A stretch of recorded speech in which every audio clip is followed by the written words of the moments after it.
أعوذ بالله من الشيطان الرجيم بسم الله الرحمن الرحيم إلى حضرة النبي المصطفى سيدنا محمد صلى الله عليه وسلم وعلى آله وأصحابه وأزواجه وذريته وآل بيته الكرام شيء لله لهم الفاتحة. أعوذ بالله من الشيطان الرجيم بسم الله الرحمن الرحيم الحمد لله رب العالمين الرحمن الرحيم مالك يوم الدين إياك نعبد وإياك نستعين اهدنا الصراط المستقيم صراط الذين أنعمت عليهم غير المغضوب عليهم ولا الضالين آمين. الأنبياء والمرسلين والملائكة المقربين والشهداء والصالحين والأولياء المخلصين والأئمة الأولياء والصالحين وخصوصا إلى آبائنا وأمهاتنا وأجدادنا وجدنا وجداتنا وعمنا وعماتنا وخالنا وخالاتنا ولمشايخنا ولمعلمنا وللمسلمين والمسلمات والمؤمنين والمؤمنات الأحياء منهم والأموات خصوصا إلى مؤسس سيدي شهود خصوصا إلى روح الحمد وإلى روح الحمد شيء لله لهم الفاتحة. أعوذ بالله من الشيطان الرجيم بسم الله الرحمن الرحيم الحمد لله رب العالمين الرحمن الرحيم مالك يوم الدين إياك نعبد وإياك نستعين اهدنا الصراط المستقيم صراط الذين أنعمت عليهم غير المغضوب عليهم ولا الضالين آمين. على هديني وعلى كل نية صالحة وعلى من نوال حبيب زين بن إبراهيم والحبيب عبد الله بن محمد بهارون والحبيب علي بن عبد الرحمن الأنطاس والحبيب عمر بن حبيب الشيخ الحج خير عن الفضل حفظهم الله تعالى وإلى حضرة النبي محمد صلى الله عليه وسلم الفاتحة. أعوذ بالله من الشيطان الرجيم بسم الله الرحمن الرحيم الحمد لله رب العالمين الرحمن الرحيم مالك يوم الدين إياك نعبد وإياك نستعين اهدنا الصراط المستقيم صراط الذين أنعمت عليهم غير المغضوب عليهم ولا الضالين آمين. الفاتحة. على أن الله ينور قلوبنا وقوالبنا مع الهدى والتقى والعفاف والغنى والموت على دين الإسلام والإيمان بلا محنة ولا امتحان بحق السيد ولد عدنان وإلى حضرة النبي محمد صلى الله عليه وسلم الفاتحة. بسم الله الرحمن الرحيم الحمد لله رب العالمين الرحمن الرحيم مالك يوم الدين إياك نعبد وإياك نستعين اهدنا الصراط المستقيم صراط الذين أنعمت عليهم غير المغضوب عليهم ولا الضالين آمين.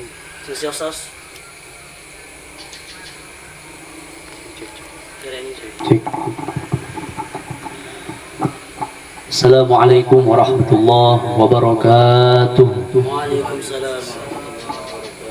Bismillahirrahmanirrahim. Alhamdulillahi rabbil alamin. Sallallahu ala habibina wa syafi'ina wa maulana Muhammadin wa ala alihi wa sahbihi ajma'in.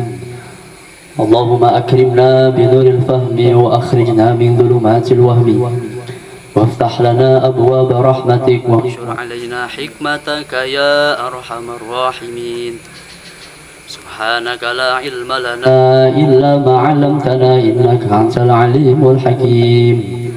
رب اشرح لي صدري ويسر لي أمري واحلل عقدة من لساني يفقه قولي.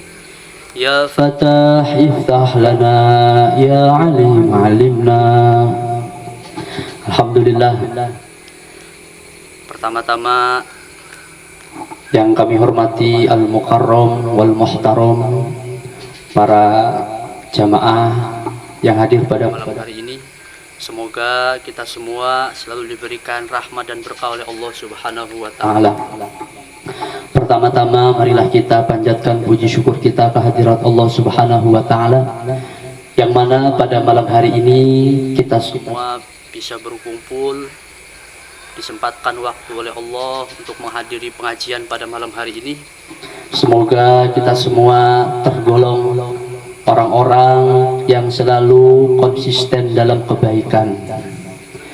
Salawat beserta salam marilah kita persembahkan kepada kekasih Allah, junjungan alam baginda Nabi besar Muhammad sallallahu alaihi wasallam.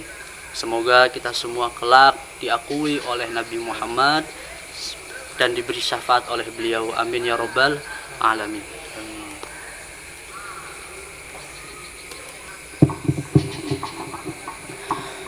Hadirin rahimakumullah, alhamdulillah, pada malam hari ini insyaallah kita akan melanjutkan kajian mengenai kitab Nasoihul Ibad.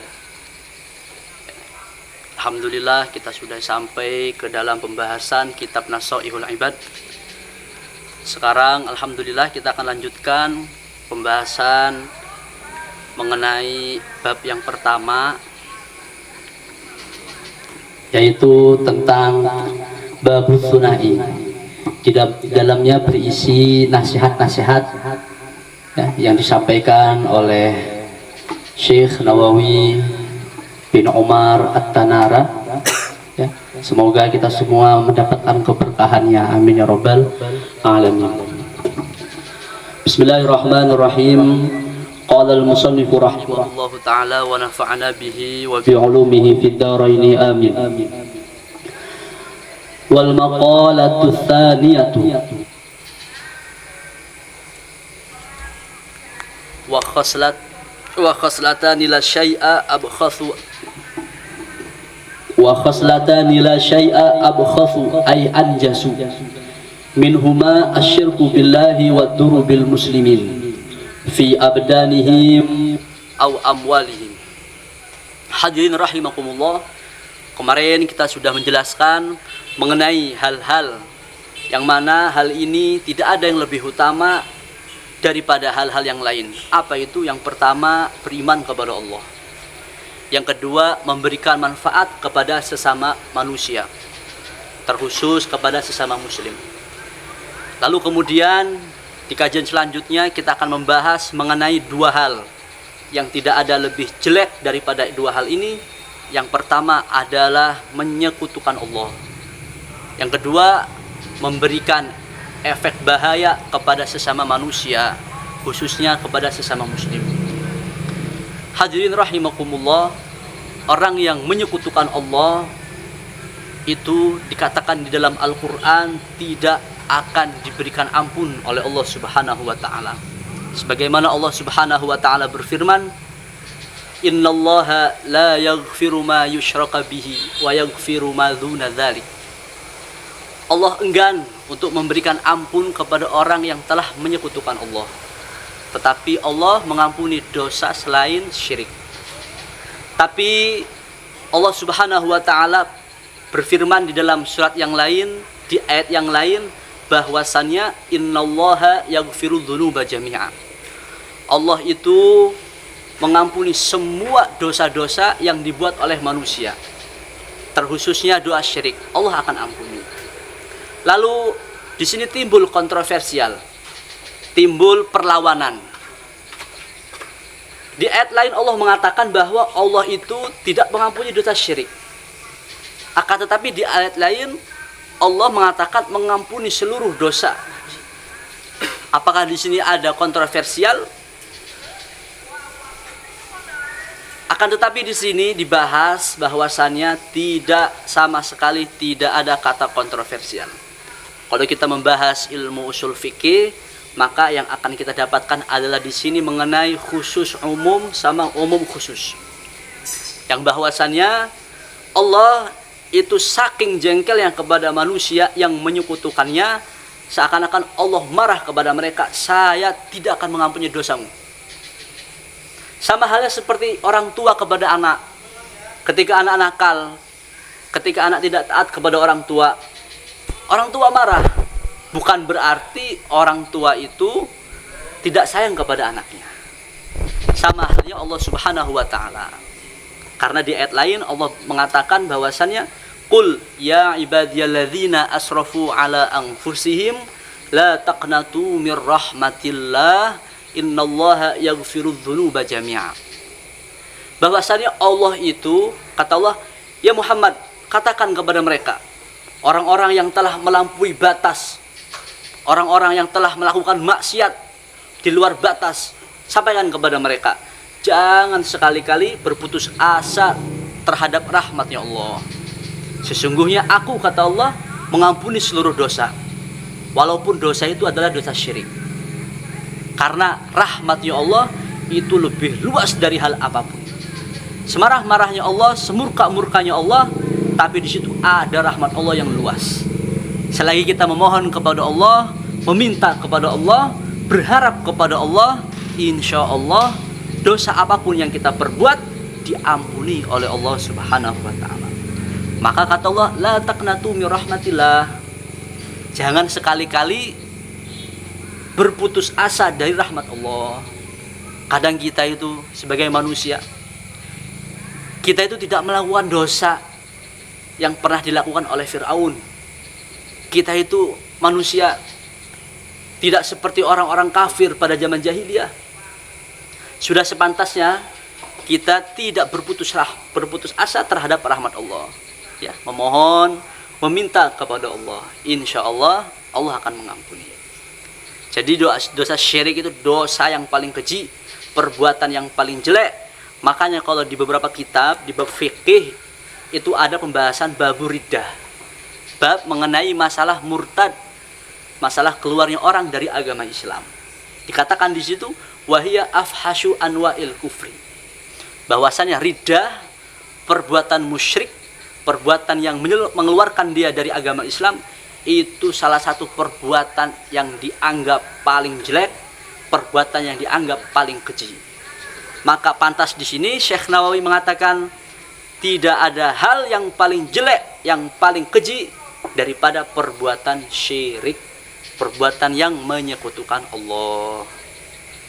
Ya, itu yang pertama. Yang kedua, waduru bil muslimin, memberikan efek bahaya kepada orang muslim, memidarati, membahayakan orang muslim.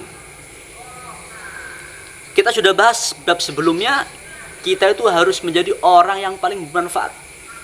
Minimal kalau tidak bisa memberikan manfaat, uskutu, diam diri dari menjadikan orang lain, diam diri dari merugikan orang lain. Cukup sudah. Minimal itu.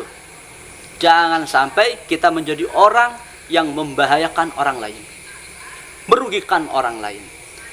Karena efeknya luar biasa, nanti di akhirat akan dimintai pertanggungjawaban. Kata Nabi sedang duduk dengan para sahabat, lalu Nabi berkata, wahai para sahabatku, atadruna mal muflis, apakah kalian tahu orang-orang yang rugi itu? Lalu para sahabat menjawab, al muflisu fina man la dirhama wala dinar. Kata para sahabat, orang yang rugi itu ya orang yang nggak punya harta ya Rasul. Lalu Nabi menjawab, bukan seperti itu. Hakikatnya orang yang rugi itu adalah huwa man ya'ti yaumal qiyamati bi sholatin wa syamin wa zakatin wa hajjin wa ya'ti aidan qad syatama hadza wa daraba hadza wa akala mala hadza wa safaka dama hadza fayu'ta min hasanatihi hadza fayu'ta min hasanatihi hadza. Kata Nabi, orang yang rugi itu adalah orang yang nanti di akhirat punya pahala banyak. Pahala sholat, pahala puasa, pahala haji, pahala zakat. Tapi di samping itu dia dulu pernah di dunianya dolim terhadap orang, membahayakan kehidupan orang lain. Entah itu dengan mendoliminya, entah itu dengan memukulnya, entah itu dengan hal-hal yang lain yang membahayakan orang lain. Maka ini akan diminta pertanggungjawaban oleh Allah Subhanahu wa ta'ala. Hasilnya orang yang mempunyai pahala yang banyak nanti, orang-orang yang pernah didolimi olehnya akan minta tanggung jawab. Nanti dia lapor kepada malaikat, wahai malaikat, si fulan itu yang pahalanya banyak, dia dulu pernah mendolimi saya. Lalu apa kata Allah? Berikan kebaikan dia, kasih ke mereka.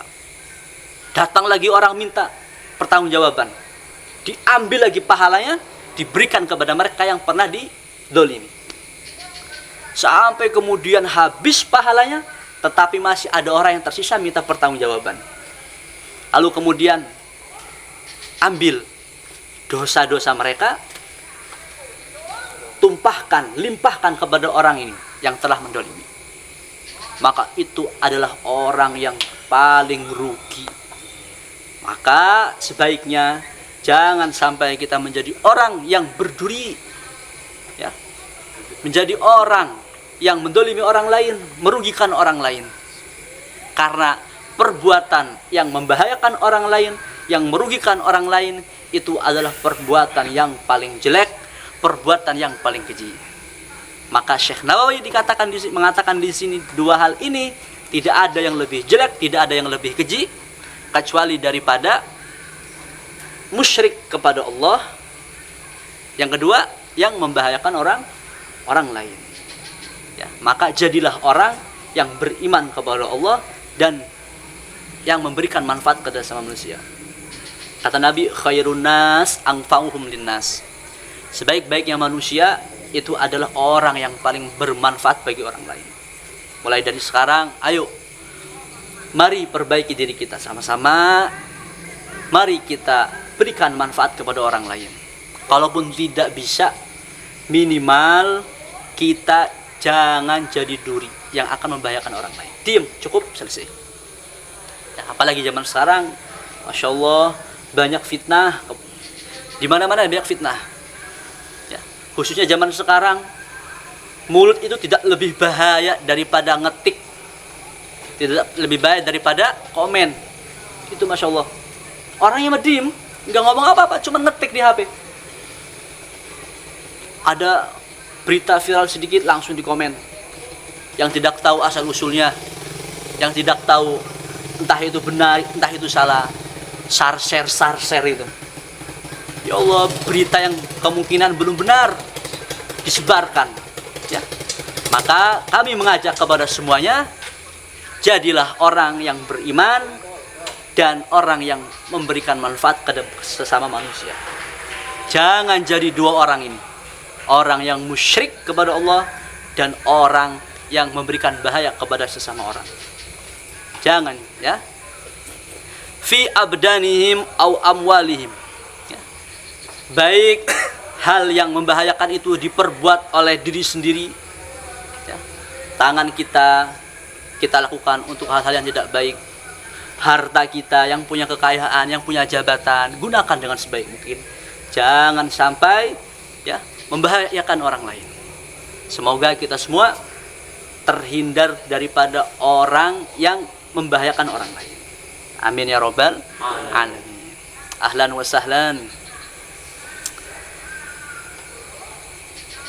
Fa inna jami'a awamirillahi ta'ala tarji'u ila khoslataini at-ta'zimu lillahi ta'ala wa syafaqah li khalqihi.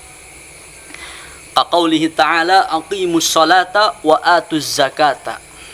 Hadirin rahimakumullah, semua perintah-perintah Allah yang Allah sampaikan melalui lisan Nabi, yang sampai kepada kita semua, baik itu dari Al-Quran, baik itu dari hadis, semua perintah Allah itu akan kembali ke dua hal. Yang pertama, mengagungkan Allah. Kita melaksanakan sholat karena sholat diperintah oleh Allah. Hakikatnya adalah kita mengagungkan Allah. Kita diperintahkan puasa Ramadan wajib, lalu kita mentaatinya. Hakikatnya adalah kita mengagungkan Allah Subhanahu wa ta'ala. Yang kedua, syafaqah bil muslimin, syafaqah bin nas. Ada rasa belas kasihan kepada manusia. Kita diperintahkan jangan dolim, lalu kita mentaatinya. Maka efeknya adalah memberikan kenyamanan sesama manusia. Jadi tidak ada satupun perintah Allah yang bertentangan dengan hal-hal yang jelek. Emang ada perintah Allah yang diperintahkan untuk melakukan hal-hal yang zalim? Tidak ada. Ya, kata Syekh Nawawi, seluruh perintah Allah itu bermuara kedua hal ini. Yang pertama, mengagungkan Allah. Yang kedua, berbelas kasih atau mempunyai rasa peduli kepada sesama manusia. Ya, jadi apapun itu perintah Allah taati. Karena hakikatnya itulah yang menjadi hal di antara kita umat beragama, umat Islam menjadi nyaman, tentram, adil, dan sentosa. Kata Allah, aqimus shalah, perintahkan sholat, lalu kita laksanakan. Hakikatnya mengagungkan Allah. Wa atuz zakah, tunaikan zakat, lalu kita laksanakan. Hakikatnya apa? Hakikatnya adalah memberikan orang lain keluasan rezeki, memberikan orang lain kehidupan yang layak. Supaya apa? Supaya harta yang ada di dunia ini semuanya menyebar, tidak bergerak di suatu tempat saja. Yang kaya semakin kaya, yang miskin semakin miskin. Sebab adanya zakat itu adalah menjadikan orang yang kaya peduli terhadap orang yang miskin, sehingga orang yang miskin bisa merasakan kenyamanan, merasakan keadilan. Maka ada hablum minallah, ada hablum minannas. Ingat, perintah Allah kembali ke dua hal. Yang pertama, hakikatnya mengagungkan Allah. Yang kedua, memunculkan rasa peduli, memunculkan rasa rasa belas kasihan kepada sesama manusia. Maka apapun itu perintah Allah, mari kita sama-sama laksanakan, sedikit demi sedikit, ya. Wa qauluhu ta'ala ushkurli wa liwalidaik, bersyukurlah kepadaku, kata Allah, wa liwalidaik, dan kedua orang tuamu. Ya. Hadirin rahimakumullah, nikmat yang telah Allah berikan kepada kita semua itu sudah sepantasnya untuk mentaati perintah Allah. Kalau kita semisal diberi harta 1 miliar, apakah kita tidak bersyukur kepada orang yang memberinya? Coba di sini, pulang dari sini diberi harta 1 miliar, nggak usah jauh-jauh, diberikan mobil, pasti Masya Allah nuhun. Saya yakin seminggu sekali ziarah itu, sawan. Terima kasih, terima kasih, terima kasih. Itu baru mobil. Dan kalian juga paham ketika ada orang yang memberi, kalian pasti akan memberikan efek, akan bereaksi, terima kasih, terima kasih. Seminggu sepisan minimal pasti, kalau ada ini pasti hadir. Atau sowan ke rumahnya berkunjung, ya, kasih gedang, kasih makanan, oleh-oleh, kasih keripik, dan lain sebagainya. Karena itu tahu dia telah memberi saya. Ya masa saya mau bersifat masa bodoh? Tahu berterima kasih. Itu hanya ke manusia. Apalagi Allah Subhanahu wa ta'ala yang telah memberikan kita nikmat mata bisa melihat, tangan bisa bergerak, kaki bisa berjalan, makan siang, makan pagi, makan malam, ada semua.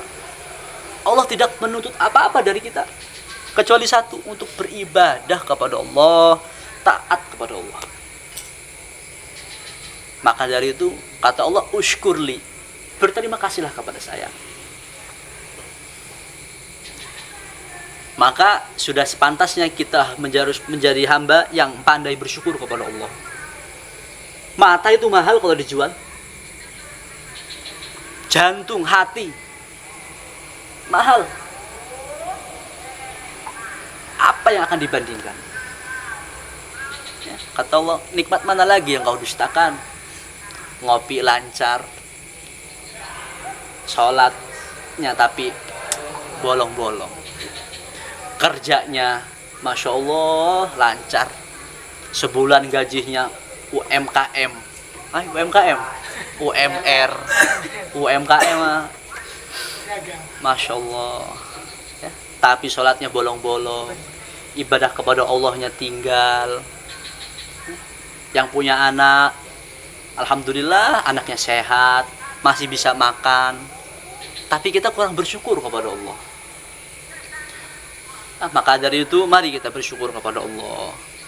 Kata Syekh Nawawi, supaya kita itu bisa bersyukur kepada Allah, menjadi hamba yang pandai bersyukur kepada Allah, maka kuncinya dua. Yang pertama, di dalam urusan dunia, kita itu harus melihat ke bawah. Maka akan timbul rasa syukur kepada Allah. Kata orang yang punya mobil, alhamdulillah saya punya mobil. Tetangga saya punya motor. Saya mah kalau kemana-mana panas, nggak kepanasan. Hujan nggak kehujanan. Itu tetangga saya. Kemana-mana kehujanan. Kemana-mana kepanasan. Alhamdulillah, yang ada timbul rasa syukur. Yang punya motor, alhamdulillah saya punya motor. Teman saya, ya Allah, punyanya sepeda, bahkan tidak punya sepeda. Kemana-mana harus mengayun, kan? Kemana-mana harus berjalan. Alhamdulillah saya kemana-mana bisa pakai motor. Timbul rasa syukur.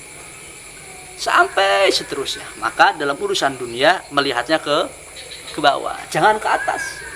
Kalau kita melihatnya ke atas, yang ada akan timbul rasa congkak, timbul rasa sombong. Kalau sudah itu ruwet urusannya. Ngedeleng batur pengen nabok bae. Ruwet. Baturan setiap hari jajannya banyak. Ngelihat ruwet urusan. Karena ngelihatnya tidak ke bawah. Ya. Yang kedua, di dalam urusan agama, akhirat ngelihatnya ke atas. Supaya apa? Supaya timbul motivasi untuk giat beribadah kepada Allah. Punya teman, ya Allah, rajin sekali pergi ke kuliah, gak pernah alfa. Salat duhanya Masya Allah. Ikut pengajian di majelis Al-Khairiyah di Pendopo malam Rebo, gak pernah alfa. Termotivasi, oh saya juga bisa, akan lebih dari itu. Dia hadir pengajian malam Rebo, kalau saya malam Rebo sama Kemis hadir. Saking semangatnya. Nggak ada orang, nggak apa-apa, sendirian saya mengaji sama makhluk gaib. Saking semangat. Lihatnya ke atas. Punya teman di kelas, Masya Allah, semangat dalam belajar. Kok dia bisa semangat? Saya nggak bisa. Saya akan lebih daripada itu. Nah, itu namanya yang ada timbul rasa syukur. Dua hal ini penting. Dalam urusan dunia, ngelihatnya ke bawah. Dulu dalam urusan akhirat, dalam urusan agama, ngelihatnya ke atas. Ya. Hadirin rahimakumullah, berapapun nikmat yang diberikan kepada kita, sebanyak apapun nikmat yang Allah berikan kepada hambanya, kalau kita masih mengunci rapat-rapat pintu syukur, tidak akan mencukupinya. Sebesar apapun rahmat yang diberikan, sebesar apapun nikmat yang diberikan, tidak akan pernah merasa syukur, tidak akan pernah merasa cukup. Berapa banyak orang yang sebulan gajinya 100 juta, tapi dia menutup pintu syukur, ruwet berurusan. Tapi coba kita lihat orang yang gajinya sebulan cuma 1 juta, tapi bisa memenuhi keluarganya, anaknya. Alhamdulillah, kehidupan berjalan normal. Orang ruwet, ngopi enak sambil makan godong pisang itu, nikmat. Karena kuncinya membuka pintu syukur. Insya Allah kalau kita membuka pintu syukur, apapun nikmat yang diberikan oleh Allah, insya Allah kita akan mensyukurinya, menikmatinya, mencukupinya. Semoga kita semua termasuk golongan hamba-hamba yang pandai bersyukur kepada Allah Subhanahu wa ta'ala.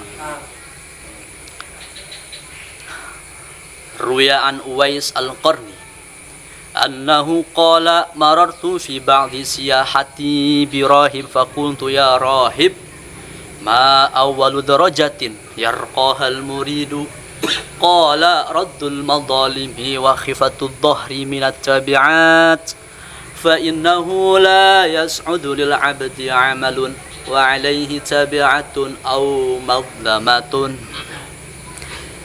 Diriwayatkan dari Uwais Al-Qarni bahwasannya beliau berkata, saya dulu pernah melakukan perjalanan, lalu kemudian di tengah-tengah perjalanan saya bertemu dengan seorang pendeta.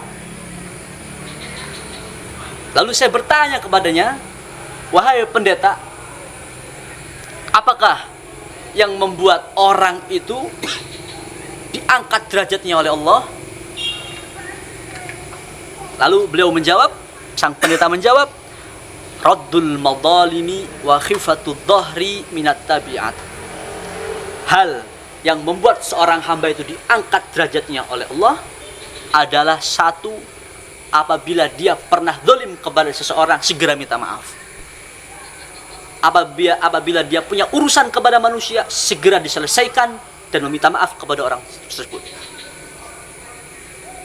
Kenapa kita itu kadang, ya Allah, ibadahnya lancar segala macam, ya Allah, tahajudnya kuat, puasanya kuat, tapi tidak diangkat derajatnya oleh Allah? Maka kita harus introspeksi, harus melihat hati kita sendiri, melihat badan kita sendiri. Apakah pernah kata-kata yang pernah terucap dari saya pernah menyakiti orang lain, yang sampai saat ini saya belum meminta maaf padanya? Apakah saya pernah mengambil harta orang lain tanpa izinnya, yang sampai sekarang saya belum minta ridho kepadanya dan meminta maaf? Apakah saya pernah melakukan perbuatan dolim lainnya, yang sampai saat ini saya belum pernah meminta ridho dan maafnya? Maka dari itu, apabila kita mempunyai hal ini, segera selesaikan, tuntaskan. Dengan cara apa? Dengan cara meminta maaf kepada korban, kepada yang terkait. Kadang ini, Pak, yang mengganjal kita, derajatnya diangkat oleh Allah. Urusan rezekinya tidak lancar, ini yang ngeganjal. Yang punya hutang, yang sudah diberi keluasan rezeki oleh Allah, segera dilunasi, pelan-pelan, sedikit-sedikit. Ya. Urusan dengan manusia itu luar biasa sulit, jangan sampai dibawa mati. Karena tadi, apabila dibawa mati, mereka yang pernah didolimi itu akan minta pertanggungjawaban, dan nantinya akan menjadi orang yang paling rugi. Yang kedua adalah waqifatud dhahri minat tabiat. Ya. Tabiat itu adalah hal-hal yang menyangkut kepada sesama manusia. Seperti tadi, pernah melakukan hutang tapi tidak dibayar, padahal sudah diberikan keluasan rezeki oleh Allah. Ya, atau punya hal-hal yang bersangkutan dengan manusia, maka selesaikan. Jangan sampai itu terbawa. Karena terkadang kita itu lalai. Maka ingatkan. Apabila lupa, ingatkan. Ya. Semoga kita semua termasuk orang-orang yang dihindari daripada perbuatan ini. Amin. Wal maqalatu tsaniyatu qala Nabi sallallahu alaihi wasallam, alaikum bimujalasatil ulama'i ay al-amilina wastima'i kalamil hukama'i ay al-alimina bidzatillahi ta'ala al-musibina fi aqwalihim wa af'alihim. Kata Nabi, engkau harus duduk dengan para ulama yang mengamalkan ilmunya, ulama yang salihin. Wastima'i kalamil hukama, dan engkau juga harus mendengar kalam-kalamnya para ulama, para hukama. Fa innallaha ta'ala yuhyil qalba al-mayyita binuril hikmati. Karena Allah Subhanahu wa ta'ala itu menghidupkan hati yang mati dengan cahaya hikmah, dengan nasihat-nasihat yang dilontarkan, yang diucapkan, yang disampaikan oleh para ulama, oleh para hukama. Maka dengarlah nasihat itu. Apabila kita ingin mendengar nasihat itu, maka caranya adalah dengan duduk dengan para ulama, dengan para hukama, dengan para solihin. Wa fi kama yuhyil arda al-maita bima'il matari, sebagaimana Allah itu menghidupkan tanah yang mati dengan air hujan. Hati itu seperti lahan yang mati. Cara menghidupinya adalah apabila lahan yang mati dengan air hujan. Tapi kalau urusannya hati yang mati, hati yang keras, bagaimana cara menghidupkannya? Menghidupkan hati yang keras, hati yang mati, itu adalah dengan cara mendengar nasihat para ulama, duduk bersama mereka. Kalau jauh dari para ulama, ya Allah, ruwet urusannya. Gak ada pendamping. Ibaratnya bapak misalkan pertama kali pergi ke bandara, nggak tahu apa-apa, ruwet, nggak tahu kemana kemari, nggak tahu jalan, nggak ada yang bimbing. Atau bapak jalan di hutan malam-malam nggak pakai senter, kan bingung mau kemana. Yang ada ruwet, bingung, bimbang. Maka cahaya senter atau ada yang membimbing itu ibaratkan ulama, ya, nasihat ulama. Maka minimal seminggu sekali duduk dengan para ulama, dengarkan nasihat-nasihat. Alhamdulillah kita di sini duduk di majelis al-khairiyah di pendopo, guru-guru kita banyak. Ya.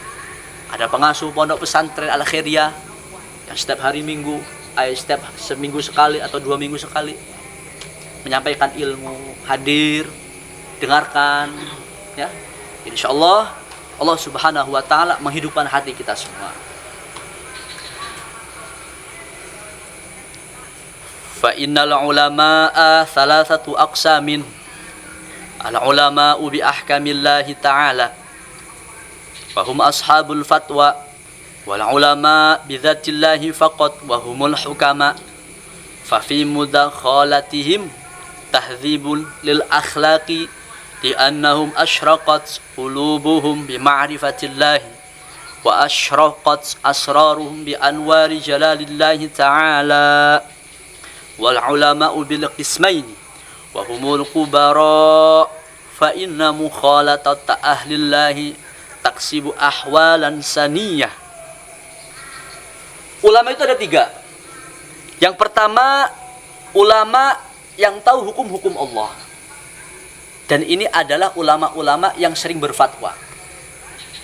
Apabila kita tidak tahu permasalahan hukum secara zahir, maka tanya kepada ulama yang ahli fatwa. Ini yang pertama. Ulama yang kedua itu adalah ulama yang hukama. Ulama yang hukama itu siapa? Ulama yang dekat dengan Allah, as-sholihin. Ya. Supaya apa? Supaya menenteramkan jiwa, ya. Supaya menyinari hati, itu orang solihin. Kalau ulama yang pertama itu secara zahir, kita tidak tahu masalah fikih ini, tanya kepada mereka. Kalau ulama yang kedua itu masalah batin. Apabila ada masalah-masalah penyakit-penyakit hati, maka konsultasinya kepada para ulama. Ya Allah, saya punya sifat riya, gimana cara menghilanginya? Ya Syekh, saya punya sifat takabur, sombong, bagaimana cara menghilanginya? Ya, mereka itu mursyid yang akan menunjukkan jalan kepada kita. Yang pertama yang secara zahir, yang kedua secara batin. Ulama yang ketiga itu adalah bil qismaini, yakni ulamaul kubara. Ulamaul kubara itu adalah ulama dari 2 hal ini. Di samping dia ahli ilmu secara zahir, fikih, akidah, paham juga arti daripada ilmu tasawuf yang berkaitan dengan hati. Karena hati-hati mereka sudah dipenuhi cahaya oleh Allah. Apabila kita duduk bersama mereka, memandang mereka, maka cahaya yang ada di mereka itu akan memantulkan kepada kita sendiri. Hakikatnya kita ingin ngaca. Apa-apa yang akan muncul dari kubaro tersebut, ulama yang kubaro, maka hakikatnya kita itu sedang memantulkan cahaya mereka kepada kita sendiri. Maka duduklah dengan mereka, bergaulah dengan mereka. Insya Allah kita termasuk orang-orang yang meskipun bukan ahlul ilmi, tapi mencintai orang yang ahlul ilmi. Wan naf'u bil lahdi fawqa naf'i bil lafzi. Faman nafa'aka lahduhu nafa'aka lafduhu wa man la fala. Kemanfaatan yang diberikan oleh suri tauladan perilaku itu lebih manfaat daripada ucapan. Maka sepantasnya orang apabila ingin menasehati hal apapun itu, maka kita harus melakukan itu dulu. Ingin menasehati anak supaya untuk sholat, kitanya sendiri harus sholat. Makanya Nabi itu Pak tidaklah memerintahkan kepada para sahabatnya kecuali beliau mempraktekannya dulu. Makanya lisanul hal afdal min lisanil maqal.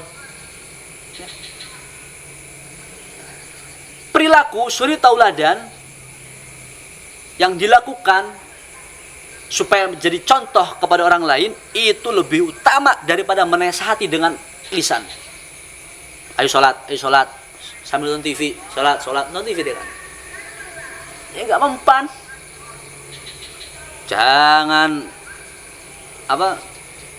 Jangan mabok. Oh, dia tukang mabok. Jangan pernah berantem. Oh, jagoan. Susah. Maka ketika kita ingin menyampaikan nasihat, kita lakukan itu dulu. Makanya anak-anak kita berikan teladan yang baik. Habis itu baru ngomong. Nak, sholat yuk. Maka dia akan melihat. Bapak saya suka sholat. Ketika memberikan nasihat sholat, ya kan gak enak. Kalau misalkan bapak yang gak sholat beranakah? Wah, wong bapak nih harus sholat. Kan mukongan. Bebantah. Ngebanting. Ngaji beranakah? Oh, bapak gak ikrar hatam.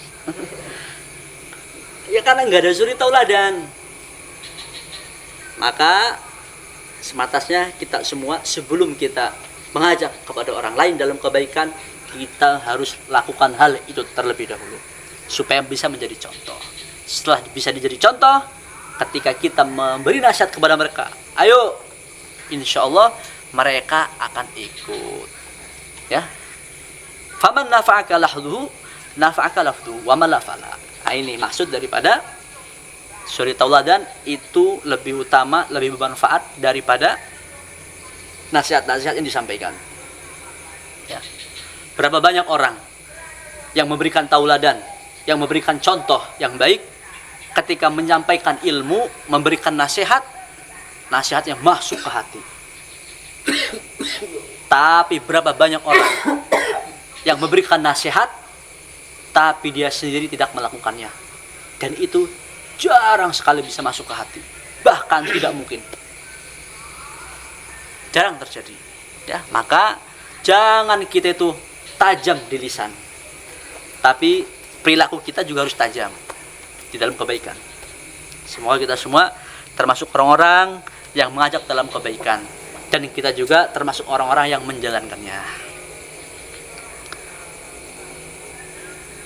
Wa kana Saharwardi yatufu fi ba'di masjidil Khaif bi Mina yatasaffahul wujuha faqila lahu fi faqala inna lillahi ibadan idza nadharu ila syakhsin aqsabu sa'adatan fa ana atlub dzalik.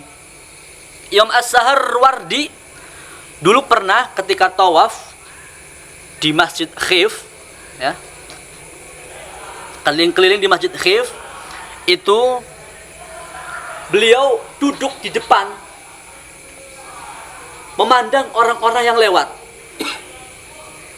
Karena di Madinah itu orang-orang yang berlalu lalang, yang jalan-jalan itu orang-orang yang Masya Allah. Jadi beliau itu selalu memandang. Yang lewat-lewat itu dipandangin, dipandangin, diliatin. Yang lewat liatin aja mukanya, diliatin. Lalu datang orang, ditanya, ya Syekh, lagi ngapain? Apa yang kau perbuat? Memandangi orang-orang yang lewat, ngeliatin. Lalu kata beliau, perhatikan, Allah itu punya hamba. Yang mana apabila hamba Allah ini melihat seseorang, itu akan memunculkan kebahagiaan, akan memunculkan cahaya. Dan itu akan terbesit ke dalam orang yang dilihatnya. Maka saya duduk di sini mencari itu. Siapa tahu orang-orang yang lewat ini, mereka para kekasih Allah, para orang-orang yang solihin, orang-orang yang dekat dengan Allah. Insya Allah mereka memandang saya juga bisa tertular kebahagiaan, tertular rahmat, tertular keberkahan. Dan saya cari itu. Oh begitu ya? Oh jadi ikutan Pak. Orang lihat, berdiri, duduk, lihatin. Nah, apalagi orang yang ulama, orang yang fikih. Ya, kiai kita, sesepuh kita, yang sudah dekat dengan Allah, yang sudah saleh. Duduknya saja itu Pak, Masya Allah, diberi rahmat, apalagi dipandang. Masya Allah ya. Maka dari itu kita harus sering-sering duduk dengan para ulama yang mengamalkan ilmunya, yang sholihin. Insya Allah cahaya yang ada pada mereka, keberkahan yang ada dalam mereka, rahmat yang ada dalam mereka, yang Allah berikan kepada mereka, bisa tertular kepada kita semua. Amin ya rabbal alamin.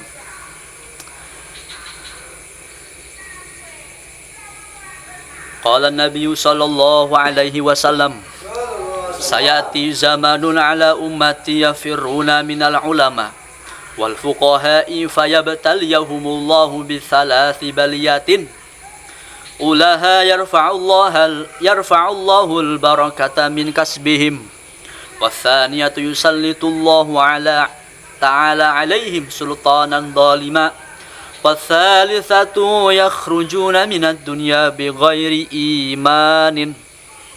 Nabi SAW bersabda bahwasanya akan datang suatu mangsa, suatu zaman, sewaktu-waktu terhadap umatku, kata Nabi, mereka semua itu jauh dari ulama, nggak pernah duduk bareng dengan ulama, tidak pernah mendengar nasihat para ulama. Maka apabila sudah terjadi demikian, Allah akan memberikan 3 musibah besar. Musibah yang pertama adalah Allah akan mengangkat keberkahan dalam hidupnya. Berapa banyak orang sekarang yang tidak diberkahi oleh Allah karena mereka jauh dari ulama, tidak pernah mendengar nasihat ulama. Maka jangan salah, kita harus introspeksi diri, harus menata diri, lihat diri. Ya Allah, kenapa kita hidup sehari-hari tidak berkah, ya, harta 10 juta habis dalam sehari, padahal saya sehari jajan dikasih 50.000 kok cepat habis, nggak kerasa. Kita harus melihat diri sendiri, apakah saya jarang duduk dengan para ulama, ya, mendengar nasihat mereka. Itu yang pertama. Musibah yang pertama, Allah akan mengangkat keberkahan dari orang tersebut, dari kaum tersebut. Yang kedua adalah Allah akan memberikan pemimpin yang zalim. Maka jangan salahkan pemimpin kita, jangan salahkan sistem yang ada di daerah kita, karena itu hakikatnya kesalahan kita masing-masing pribadi. Tidak dekat dengan ulama, tidak pernah mendengar nasihat ulama. Maka jangan salah, orang-orang yang duduk di kekuasaan itu adalah orang-orang yang zalim.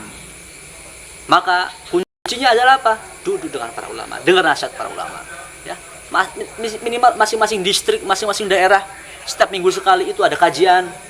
Insya Allah yang akan timbul, yang menjadi orang penguasa, yang akan duduk di kekuasaan itu adalah orang-orang yang sering dengar ngaji, yang dengar nasihat, sehingga tahu hukum, sehingga tahu agama.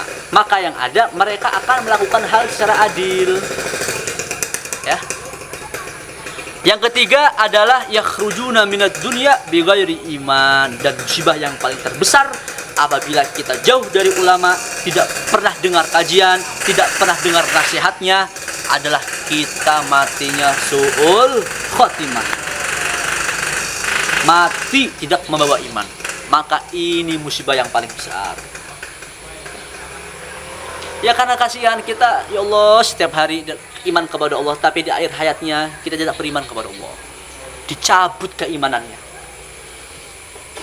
Maka dari itu mari kita sama-sama perbaiki diri kita sendiri. Dimulai dari kita sendiri.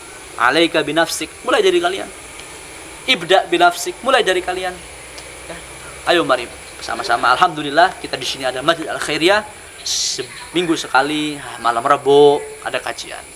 Yang punya waktu, yang di rumahnya nggak ada kesibukan, silahkan hadir. Mari merapat, khususnya daerah Citangkil dan sekitarnya. Di Al-Khairiyah ada majelis Ayo mari kita ngaji, ya. Insyaallah kita semua termasuk orang-orang yang diberkahi dan dirahmati oleh Allah Subhanahu wa taala. Sahkam? Khalas? Alhamdulillah. Wal maqalatu tsalitsatu wallahu a'lam bissawab.